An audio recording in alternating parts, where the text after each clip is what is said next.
Shalom Aleichem. We're going to review Likutei Sichos, volume 16, Mishpatim, Sicha 5. This is a very special Sicha, if you can say such a thing. They're all special, but the precision of the way the Rabbi learns the Rashi, which seems completely superfluous and strange, and it becomes precise. That Rashi's words and Rashi's message is compelled by the text. You know, this is true in every single Sicha, but sometimes you see it clearly that the Rebbe shows that the precision is there, and Rashi is, so to speak, just telling us what this text is saying and spelling it out to us. So this is the last pasuk of today's parsha, where, let's bring it up on the screen. The Torah says that Moshe Rabbeinu, in verse 18, Moshe came within the cloud and went up on the mountain. And Rashi says on that pasuk, this cloud was kind of a smoke, and Hashem made a path within it for Moshe to ascend. This cloud, meaning as opposed to other clouds. There are other clouds written earlier in the Torah, including earlier in verse 15 and earlier in Parshas Yisrael. That Moshe went on a cloud. When it says a cloud, it means a cloud. We know Hashem followed the Jews with a cloud of glory by day and a cloud of smoke, a pillar of smoke at night, pillar of fire at night. So the cloud and the smoke are not the same. But this cloud is a cloud of smoke, says Rashi. So the Rebbe has three questions. Number one, what's bothering Rashi? The verse is self-explanatory. Moshe came within the cloud, went up to the mountain. There's no need for any explanation. There should be no Rashi. Secondly, why Rashi innovates that this cloud is different than all other clouds, that is a cloud of smoke. As mentioned, the cloud has been mentioned many, many times in the Chumash, and it will be mentioned again later in the future parshiyos. And normally it means a cloud, and suddenly it means smoke. And cloud and smoke are actually opposites. Cloud is water-based, smoke is fire-based. Why does Rashi say anything, but why does he innovate that it's the opposite of what it normally means?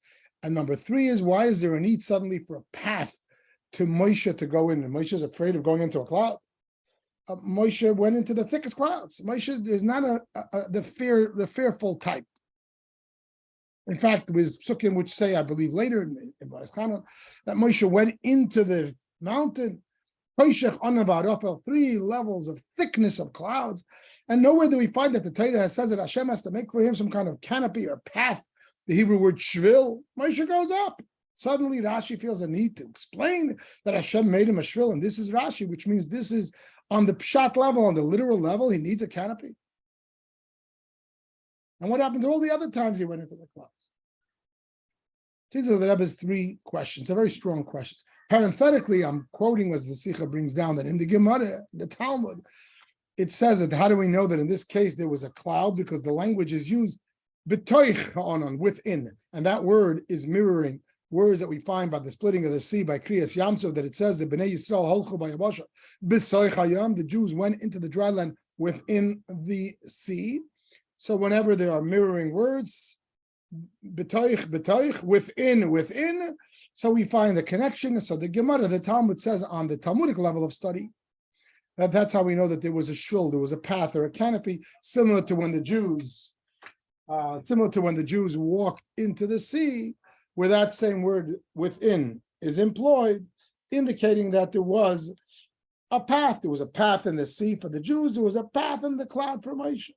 But that is all on the Talmudic level of study. Why does Rashi bring that down on the Pshat level? Okay. So the Rebbe comes up with a whole new explanation. The Rebbe says, what's bothering Rashi? It's a repetition. If you look on the screen, you have the last 4 verses of this parsha. And verse 15 and 18 are repetitious. Verse 15 says that he went up to the mountain, that it was a cloud on the mountain. So obviously he went into the cloud. Why does it repeat itself in verse 18? That's what's bothering Rashi. He didn't decide that this cloud is a different type of cloud just because. It's clear that it has to be a different type of cloud because it's repetitious otherwise. He went up to the mountain, and they went into the cloud. He went up to the mountain in the cloud. So Rashi's thinking, aha, this is a different cloud. Now, what kind of cloud is it? So then there's another thing that shows up, that a seeming misplacement of verse 17. If you look at verse 16 and 17, they flow together, but the second half of 16 should have been later. Why? The first half of 16 describes the way the mountain looked. The glory of Hashem rested on the mountain. 17 further describes the way the mountain looked. The appearance of Hashem like a consuming fire on the mountain.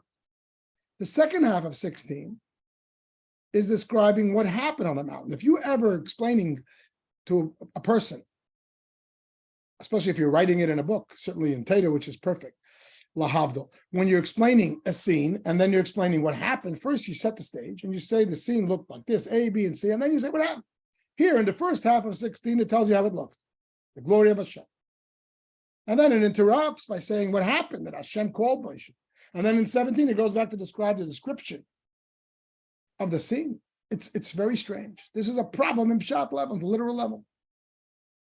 Plus, the language is that it was a consuming fire. A divine fire, to the knowledge of the student so far in Torah, is that a divine fire, which is a miraculous fire, does not consume. That's what we find with Moshe with the burning bush.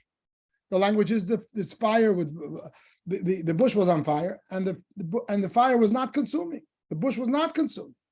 And here the Torah makes a point to say, no, it's a consuming fire. So these are the three problems that bother Rashi, which cause Rashi to give his interpretation. Says the Rabbi, if you look on the screen, you have the Rebbe's explanation that the three things that are bothering Rashi. Based on that, it answers all three questions. First of all, what's bothering Rashi? A lot of things. So therefore, why is he innovating? Rashi knows that this type of, because of the repetition, this cloud is a different type of cloud. What's the clue that this cloud is a smoke cloud versus a regular cloud, which would be vapor or caused by water, type of substance? The clue to that is the fact that in the interim, the Torah puts in this business with a consuming fire, and it puts it out of place. It puts it in 17 right before 18, rather than putting it earlier before Hashem calling out to Moshe, to indicate that now when Moshe went up to the mountain, on this particular ascent, suddenly there was a consuming fire and there was a kind of smoke. And this becomes the definition of verse 18, a cloud that's a cloud of smoke, if you wish, not a cloud that's a regular cloud. That explains the repetition. It also explains why verse 17 is throwing in seemingly out of place the description of the consuming fire on the mountain. And it also explains why it explains the fact that here the fire, the heavenly fire, did consume, unlike by the Sinai in Parshas Shemos, where it did not consume. This was a different plan and a different reality, and therefore it was a smoky environment. Just take that in, the precision. I know over the years, before I learned this Sicha the first time, you read this, you don't think about it, and it is repetitious. He goes into a mountain of cloud, and he goes into the cloud. But, obviously we know, we have faith that there's a purpose. And then you read that Rashi, and the Rebbe comes along and shows you the precision. He goes into one cloud, that's a cloudy thing, that's cloud. And then it's repeated, it's not cloud, it's a smoke type of cloud. The repetition is explained, that it's not repetitious at all. And the verse 17 is explained, that it is exactly where it needs to be. And therefore, obviously, this is forcing Rashi to bring, obviously, from sources in the oral Torah, that there was a cloud of smoke. Smoke, to quote Rashi, this was a kind of a smoke. And that's what he went up with. Now, why do we need the shvil, the path? Because when Moshe is coming before Hashem, the Rebbe says very practically, when you're davening to Hashem, you got to be clean. If you walk through a path of smoke, you're going to be dirty. Let's assume he didn't get burnt because Hashem is calling him. He's not going to get burnt, and he'll be protected. But his clothing will become dirty, and it'll smell. And that's not appropriate. If he's going through a regular cloud of vapor, it won't affect him in a negative way. But if he goes through a cloud of smoke, it will. the smell and the dirt. And he's going to stand before Hashem. Even you and I, when we're davening, we have to make sure that we're clean. Certainly, Moshe Rabbeinu is coming before Hashem, the original prayers, he's going to be dirty. It doesn't make sense. This is a pshat level question. It's a practical question. So the Rebbe, so Rashi feels the need to tell the child, you should know that there was a shvil. He walked through a path and a canopy, and he was protected, and he was not affected, not by the smell and not by the schmutz, by the dirt that normally smoke would leave on a person. If I can say so myself, it's brilliant and it's airtight. And it answers all the questions. The further question, though, is, okay, I got it. So this last verse, verse 18, is not talking about a cloud. It's talking about a smoke, that he went up because of the smoke, because of the fire that took place. So why doesn't the verse, why doesn't the verse say so? The verse says cloud, and we need Rashi to say it was a kind of smoke. The verse should have said it was a smoke.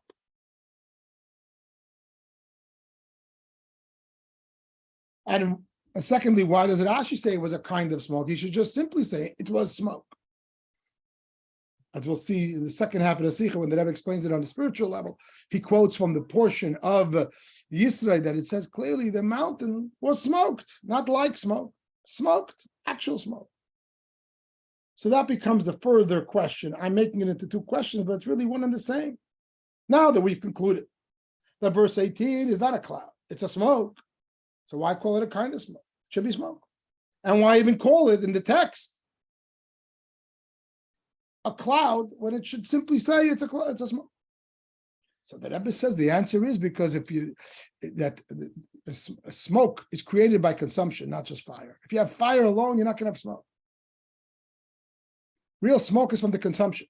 There are no trees in the desert on a mountain, especially on top of the mountain.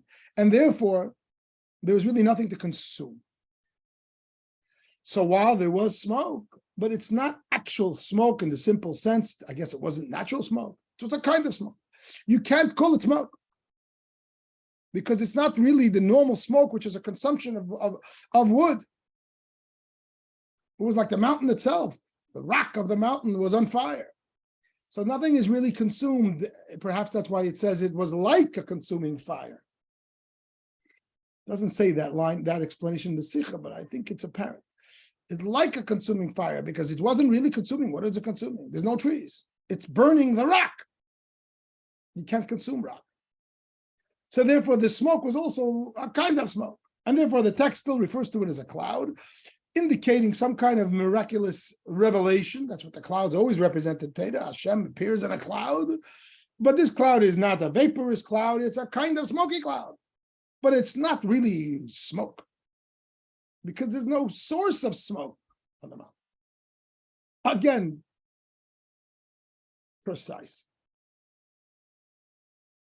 It's interesting that on Har Sinai, when Moshe met Hashem the first time at a burning bush, there was a bush there. But maybe that bush was placed there miraculously. It's just an interesting aside. The Rebbe says that Mount Sinai is in a desert and therefore has no trees. When Moshe met Hashem the first time in the portion of Shemos at Mount Sinai, there was a tree there with the burning bush. So perhaps that bush was put there miraculously. Just putting that out there as a side. But normally in a desert, there's no trees, and therefore there's no real consumption. And therefore there's no real smoke, and it's like a smoke. It's a cloud. So again, everything fits into place. That's the end of the pshat level of the Sicha. I want to now continue with the Rebbe goes on the spiritual level. The Rebbe calls it the wine of Torah of the Sicha. And what is the lesson? What is the message? And what is the point of this? So the Rebbe is going to tell us, and I'm going to have another portion to the chart in a second, but the Rebbe is going to tell us that fire obviously means divine revelation. Smoke means that you're consuming physicality. And that means when Hashem's light is able to come down to the world and transform the world, there's going to be consumption. So let's take a look. We're going to see that there's a difference before Har Sinai, before Mount Sinai, before revelation of the Torah, and after, the way the Torah refers to the consumption. And that is perhaps mirrored in the text itself. So let's see. We have the concept of fire and consumption in three parshas. We have it in Shemos by the burning bush, as we said earlier, the fire does not consume. Then in Yisro, we have Mount Sinai is entirely smoked. And then we have today in Mishpatim, it's like a consuming fire on the mountain. So for a second, let's focus on this line here. I'm putting the first one in parentheses because this is not clearly in the Sicha. I'm sort of saying that it seems to be the conclusion based on the Sicha. And that is, the principle of consumption is, as we said earlier, if fire is burning, it will create smoke based on how much it consumes. When we say fire is consuming, this is a metaphor for the fact that Hashem's light is transforming the physical. So before Matan Torah, we know the mitzvahs of the patriarchs and the matriarchs, etc. They were beautiful. They had, let's call it the heavenly fire, but they did not consume. They cannot transform the physical because they didn't touch down to the physical. They were more symbolisms of the physical. As is spoken about in many Sichas, that the mitzvahs done by the patriarchs and matriarchs and all the Jews, we know that the Yidden, the Shvatim, the 12 tribes of Israel did the mitzvahs, and the tribe of Levi did mitzvahs perhaps, and the Jews studied Torah, and all of this was done, though, in a spiritual sense. It was more of an antenna. The physical act was more of an antenna for spiritual energy, but there was no physical touching down of divinity. And therefore, pre-Sinai, the heavenly fire will not consume a thing. And perhaps that's why in Shemais, on the left column on the screen, the holy is not engaging the physical. The fire will not consume. Again, this particular thing is not explicit in the Sicha, but I think it's implicit. But when you come to Parshas Yisrael, when the Torah is about to be given, we find now the physical is very coarse, but the fire burns it. And that's why the language is Mount Sinai is entirely smoked. Because Hashem, I'm quoting, Hashem has descended upon it in fire. Translation, Kedusha, holiness, Elokus, divinity, is now touching down to the physical world. Hashem is on fire down here, not in heaven.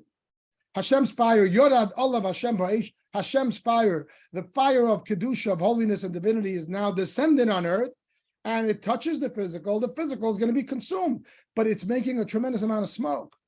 Because when the wood is very coarse, it makes a lot of smoke, even though there was no wood there, just for full disclosure, because it's Mount Sinai. But the physicality is very coarse. And therefore, because this is just at the beginning of the process, Hashem coming down, but he didn't yet proclaim through the Sinai revelation that the physical is now a vessel and a vehicle to carry holiness. So at that moment, on the one hand, the fire did consume and create smoke. Doesn't really say consume because there was nothing to consume, but it created smoke, but it created a lot of smoke. It was entirely smoked up. Why? Because the physical was so coarse. So spirituality and physicality were at odds. However, they were meeting. But in Mishpatim says the Rebbe, this is explicit in the Sicha. Once at Mount Sinai, Har Sinai, the revelation took place, and we broke this decree that heaven and earth cannot touch. Now, we're still busy in the process of birurim, of refining the physical. We're going to do that until Mashiach comes and beyond. But until then, certainly, we are elevating and refining the physical. However, that physicality will not create a huge amount of smoke because that physicality has now been refined through the event of Sinai, and therefore no longer is heaven and earth, are heaven and earth really in conflict? And therefore, when the heavenly fire touches down on earth, it will create like a smoke, a kind of smoke. It won't create a smoke, because it is refining a physicality which is really a vessel to it. The world was created for that purpose, and now that purpose has been revealed. So all we're really doing is refining something that is potentially refined. And therefore, at Shemais, the language is the fire doesn't consume at all, because heaven and earth don't touch. In Yisrael, it's entirely all smoked up because they're meeting, but they're meeting before earth has been refined, and that creates that conflict of spirituality and physicality, create a tremendous amount of smoke. Whereas in Mishpatim, the language is it's like a consuming fire on the mountain. It's not really, because they're not really in conflict, because the physicality has already been refined by the revelation of Sinai, and therefore it's less. And this would explain on the wine of Torah level. That's what we learned earlier in the Pshat level.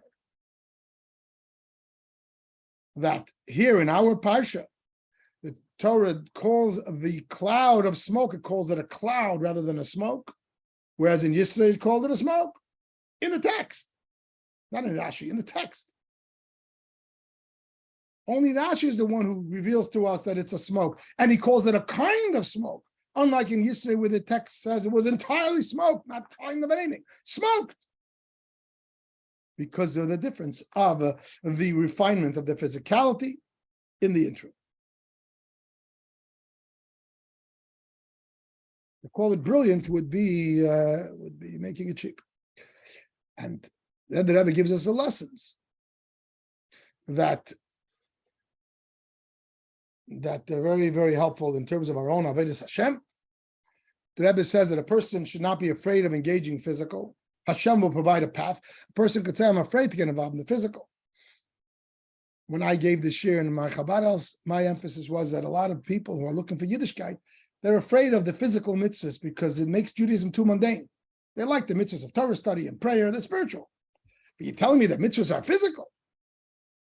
Tefillin and mezuzah and kashrus and kiddush, it doesn't talk to people who are looking for spiritual. And so all of us have that, or you could say a person's afraid of the working in the physical world. We're supposed to serve Hashem in everything, in our business, in the physical, etc. So this is something that on whatever level a person might ask that question. Says the Torah, Hashem provides a path to us because we each have a little Moshe in us. And the same way Hashem provided a path for Moshe that he doesn't even start to smell, he doesn't become dirty from smoke. The smoke doesn't affect it. So you and I, even though our Avodas Hashem is very physical, our mitzvahs are physical, and we're meant to serve Hashem in our business and in our family life and in every level of human life and our food. And yet, that will not smoke us up. It won't dirty us. We're involved in physical and we're unaffected by it. At least on the level of Moshe within us.